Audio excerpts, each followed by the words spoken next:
നമസ്കാരം. അച്ചായൻ കുക്കിംഗ് ചാൻസിൽ നിന്ന് വരുവാണ്. ഇന്ന് നമ്മൾ റെസ്റ്റോറൻറ്റ് റിവ്യൂ അല്ലെങ്കിൽ ഹോട്ടൽ റിവ്യൂ അല്ലെങ്കിൽ റിസോർട്ട് റിവ്യൂ അല്ല. നമ്മളിന്ന് പറയാൻ പോകുന്നത് കുറച്ച് ബിസിനസ് കാര്യങ്ങളാണ്. ബേസിക്കലി പലരും എന്നോട് വന്ന് ചോദിക്കുന്നത്, എന്താ സാർ ഈ റെസ്റ്റോറൻറ്റ്സ് ഫെയിൽ ആവുന്നത്, റെസ്റ്റോറൻറ്റ് ബിസിനസ് അങ്ങോട്ട് പച്ച പിടിക്കുന്നില്ലല്ലോ, ഞങ്ങൾ തുടങ്ങിയ റെസ്റ്റോറൻറ്റ് ഉടനെ അടയ്ക്കേണ്ടി വരുന്നു, സാറിനൊന്ന് ഹെൽപ്പ് ചെയ്യാൻ പറ്റുമോ, ഇതൊന്ന് കച്ചവടം അടിക്കും. അപ്പം ഈ ഒരു ചോദ്യം പലപ്പോഴും എന്നോടൊന്ന് ചോദിക്കുമ്പോൾ ഞാൻ തന്നെ മനസ്സിലാക്കിയത്, തുറന്ന് എൻ്റെ സന്തോഷം അസ്തമിക്കുന്നതിന് മുമ്പ് തന്നെ അത് ക്ലോസിലേക്ക് പോകുന്നത്. അതിന് മെയിൻ റീസൺ ഞാൻ മനസ്സിലാക്കുന്നു പറഞ്ഞാൽ റെസ്റ്റോറൻറ്റ് ഓണേഴ്സ് ഒരു ലാക്ക് ഓഫ് വിഷൻ എല്ലാവർക്കും. എന്താണ് ഈ ലാക്ക് ഓഫ് വിഷൻ എന്ന് പറഞ്ഞാൽ, ഒരു it's more than A concept and A menu. എന്തിനാണ് ഞാൻ ഈ റെസ്റ്റോറൻറ്റ് തുടങ്ങുന്നത്, അപ്പം മിഷനും വിഷനും ഉണ്ടായാൽ എന്താ പറ്റുന്നത് പറഞ്ഞാൽ, ഒരു ബ്രാൻഡിങ് ഇനിഷ്യേറ്റീവ് തന്നെ അത് ഹെൽപ്പ് ചെയ്യും, നമ്മുടെ കസ്റ്റമർ സർവീസിനെ അത് ഇനിഷ്യേറ്റ് ചെയ്യും, സർവീസ് എങ്ങനെ ഏത് ലെവലിൽ കൊണ്ടുപോകണം എന്ന് അറിയണം, ഒരു സ്റ്റാഫ് കൾച്ചറിനെ. അപ്പം ഇതൊന്നും ഇല്ലാതെ ഒരു പെട്ടെന്നൊരു ഡിസിഷൻ എടുക്കുകയാണെങ്കിൽ എനിക്കൊരു റെസ്റ്റോറൻറ്റ് തുടങ്ങണം, എന്തിനൊരു റെസ്റ്റോറൻറ്റ് തുടങ്ങണം, എന്തിനാണ് ഈ റെസ്റ്റോറൻറ്റ് തുടങ്ങുന്നതെന്ന് പോലും പലർക്കും അറിയില്ല. അപ്പോൾ ആദ്യമായിട്ട് നമ്മൾ തന്നെ ഒരു ക്ലിയർ മിഷൻ സ്റ്റേറ്റ്മെൻറ്റ് എഴുതണം. Why you want to open your restaurant.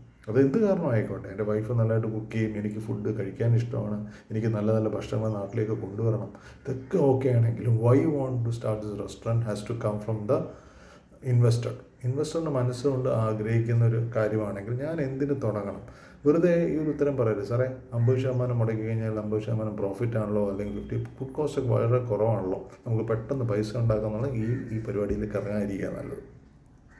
അപ്പോൾ മിഷൻ സ്റ്റേറ്റ്മെൻറ്റ് ഞാൻ നേരത്തെ പറഞ്ഞ പോലെ കസ്റ്റമർ സർവീസിനെ ഇൻസ്പയർ ചെയ്യും. നമുക്ക് ഒരു മാനദണ്ഡം ഉണ്ടാവും എങ്ങനെയാണ് കസ്റ്റമർ സർവീസിനെ ഹാൻഡിൽ ചെയ്യേണ്ടത്.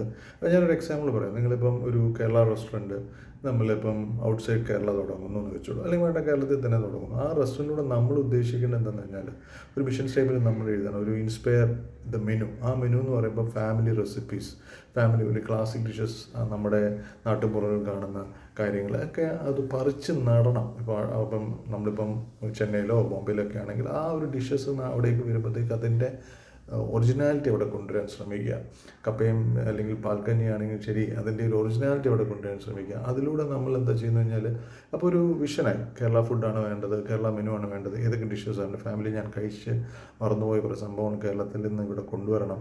അങ്ങനെ വരുമ്പോഴത്തേക്ക് നിങ്ങൾ ഈ വാല്യൂസും കൂടെ വരുമ്പോൾ വിൽ ഇൻഫോം അത് എല്ലാ ബിസിനസ് ഇഷ്യൂസിനും നിങ്ങളെ ഹെൽപ്പ് ചെയ്യും.